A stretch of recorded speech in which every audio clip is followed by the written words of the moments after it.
O vídeo que você vai ver agora na tela mostra o senador Carlos Viana colocando uma denúncia pesada no centro de Brasília. A CPMI do INSS teria sido abafada no momento em que a investigação começou a encostar no filho de Lula, no irmão do presidente e em conexões envolvendo o Banco Master. 16 pessoas na cadeia. É a CPMI que mais produziu resultado. Mas o problema é que essa base, essas quadrilhas e os servidores não teriam conseguido desviar tanto dinheiro se não tivesse a participação de políticos envolvidos e de gente do judiciário. Quando nós começamos a investigar, o filho do presidente se apresentava por uma testemunha como beneficiário de R$300 mil por mês. Se era verdade ou não, nós precisávamos da quebra de sigilo para poder confirmar. Nos impediram. Ou não. Ou para dizer, olha... A testemunha foi lá e falou, ó, o Lulinha recebe 300 mil por mês. Vamos investigar. Vamos investigar. O irmão do presidente, o irmão dele, o Frei Chico, é vice-presidente de um sindicato que movimentou 850 milhões de reais. Sindicatão. Um sindicato. Tinha 480 milhões que nós apreendemos na conta. 2 contas em offshore, ou seja, em paraíso fiscal. O sindicato tinha.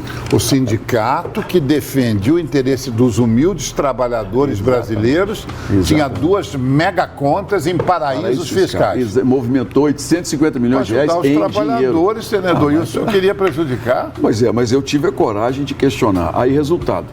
Começaram a vir as liminares do Supremo Tribunal Federal, os habeas corpus. O absurdo foi tão grande que no dia que a gente quebrou o sigilo do Lulinha, de 85 pessoas pelo menos, eu fui agredido. Foi uma das cenas assim mais impressionantes. O pessoal da base do governo partiu para cima querendo me agredir, deputado na sua cara. Olha, é um negócio absurdo. Só que aí veio uma decisão do Supremo Tribunal Federal, o ministro Flávio Dino, uma decisão impedindo a quebra de sigilo e invadindo uma prerrogativa do Congresso. A CPMI mostrou claramente que nós temos um Supremo hoje político em várias decisões. Decisões monocráticas políticas. Nesta segunda-feira, 15 de junho de 2026, esse assunto volta com força porque não estamos falando de uma briga pequena de bastidor. Estamos falando de aposentados lesados, de dinheiro público drenado, de pedidos de quebra de sigilo barrados, de decisões do Supremo atravessando uma comissão parlamentar e de um senador dizendo claramente que a investigação foi parada quando chegou perto demais do topo do poder. A CPMI apurava descontos indevidos em benefícios do INSS, um esquema que atingiu gente simples, idoso, pensionista e trabalhador aposentado. Mas quando apareceram nomes sensíveis, como Fábio Luiz Lula da Silva, o Lulinha, Frei Chico e Daniel Vorcaro do Banco Master, o clima mudou. Viana afirma que a comissão começou a sofrer bloqueios, pressões e decisões que impediram o avanço sobre dados bancários. É aí que o caso deixa a pergunta que incomoda Brasília. Se não havia nada a esconder, por que tanto medo de abrir os sigilos? Se a CPMI estava protegendo aposentados, por que tentaram travar o caminho da investigação? O que tentaram esconder? Por que a CPMI morreu? Como o sigilo virou o escudo? Já vou te contar tudo isso. Se você gosta desse tipo de conteúdo direto e sem enrolação, considere se inscrever porque aqui tem vídeo assim todo dia. A missão da CPMI era descobrir quem comandava, quem recebia, quem protegia e quem se beneficiava desse esquema. O nome de Lulinha entrou no centro da crise depois que a CPMI aprovou medidas que alcançavam Fábio Luiz Lula da Silva. A decisão do ministro Flávio Dino suspendeu dezenas de quebras de sigilo aprovadas pelo colegiado, incluindo a de Lulinha. O argumento usado foi que as quebras não poderiam ser decididas por votação simbólica ou em bloco. A CPMI reagiu e recorreu ao Supremo, defendendo que o regimento interno do Senado e o regimento comum do Congresso permitiam esse tipo de votação. Para Viana, esse foi o momento em que a investigação começou a bater em uma parede. A comissão queria abrir dados, o Supremo travou, a oposição viu nisso uma blindagem. O governo tentou tratar como questão processual. Mas para quem acompanha o caso pelo olhar de quem quer a investigação até o fim, a pergunta é simples. Por que o Congresso pode investigar qualquer cidadão, mas encontra freio quando chega perto da família presidencial? O caso fica ainda mais grave porque Viana afirma que uma testemunha teria citado repasses mensais de R$300 mil a Lulinha.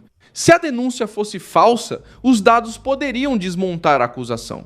Se fosse verdadeira, o Brasil teria diante de si um escândalo muito maior O problema é que, sem acesso aos documentos, o país fica preso no escuro. É exatamente esse escuro que revolta a base conservadora. A CPMI não precisava de discurso bonito.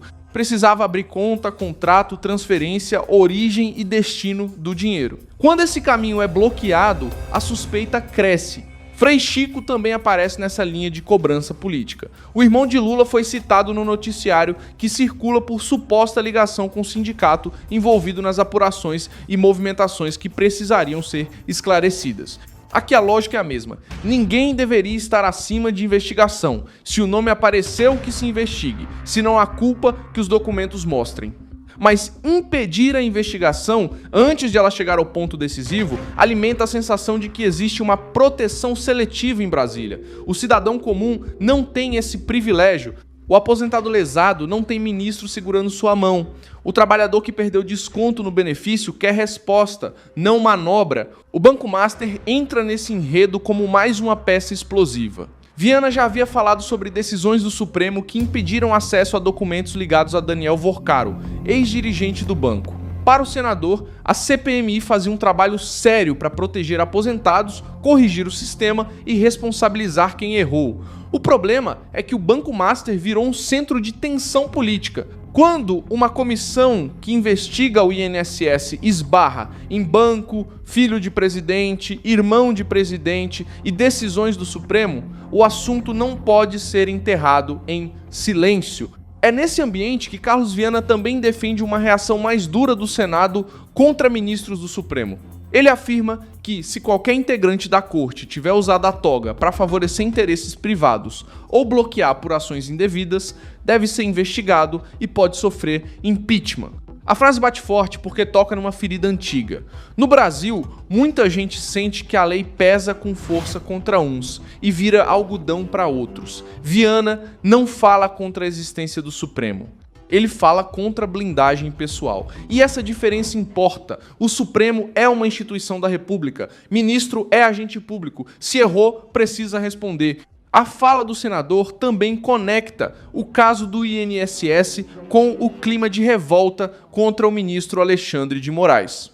Sebastião Coelho, desembargador aposentado, criticou as restrições impostas a Jair Bolsonaro na prisão domiciliar e classificou as medidas como um tratamento abusivo, especialmente diante do quadro de saúde do ex-presidente. Bolsonaro ficou submetido à tornozeleira eletrônica, proibição de celular, limitação de visitas, veto a manifestações públicas e controle rígido em casa. Coelho afirma que manter Bolsonaro nessas condições não parece apenas cumprimento de lei, mas punição política. Para a base conservadora, esse é mais um exemplo de uma justiça que endurece contra a direita e pisa no freio quando o problema chega perto do governo Lula. O caso Eduardo Bolsonaro reforça essa mesma percepção. O ex-deputado responde no Supremo por suposta coação no curso do processo, por sua atuação nos Estados Unidos em denúncias contra autoridades brasileiras. A Defensoria Pública da União pediu a anulação do processo com o argumento de que Alexandre de Moraes não deveria julgar a ação, porque seria parte interessada no caso, já que foi atingido por sanções e cancelamento de vistos. A discussão é séria. Como alguém apontado como vítima pode atuar como juiz do próprio conflito? Para os aliados de Eduardo, isso fere a lógica básica de imparcialidade. Para o público conservador, é mais um sinal de que o sistema quer transformar denúncia em crime quando a denúncia incomoda o poder. Também pesou o pedido para adiar o julgamento de Eduardo Bolsonaro por causa da composição da primeira turma do Supremo. A defesa questionou a falta de um ministro no colegiado e a participação de Moraes no caso. O julgamento estava previsto para 16 de junho de 2026. A defesa tenta mostrar que há vício na condução do caso. O Supremo tenta avançar. E o país assiste a mais uma disputa em que o mesmo nome, Alexandre de Moraes, aparece como centro de tensão, relator, personagem atingido e autoridade decisiva. Enquanto isso, a direita entra em outra crise paralela. Eduardo Bolsonaro reagiu às críticas de Romeu Zema contra Flávio Bolsonaro por causa da relação com Daniel Vorcaro, do Banco Master, e sugeriu rompimento com o Partido Novo. Zema afirmou que quem anda com pessoa envolvida em problema precisa ser visto com cautela. Eduardo viu oportunismo eleitoral. A crítica pegou mal dentro de um campo que deveria estar tentando unir forças contra Lula. O momento exigia inteligência política, mas virou guerra interna. E guerra interna, nesse caso, serve a quem? Serve ao governo, que assiste a direita batendo cabeça, enquanto a CPMI do INSS, o Banco Master e os pedidos de investigação contra aliados do Planalto perdem força no debate público. Esse movimento aumentou a sensação de que a direita pode estar repetindo o erro de abrir espaço para aliados instáveis, enquanto o sistema fecha proteção em torno de Lula e seus arredores. Eu sou Milson Alves, internacionalista, e meu propósito é te manter bem informado com a verdade todos os dias. Os links das notícias estão na descrição do vídeo. Deixa o like nesse vídeo, inscreva-se no canal e ao final dê uma olhada nos comentários para você ficar ainda mais bem engajado com a comunidade Milson Alves.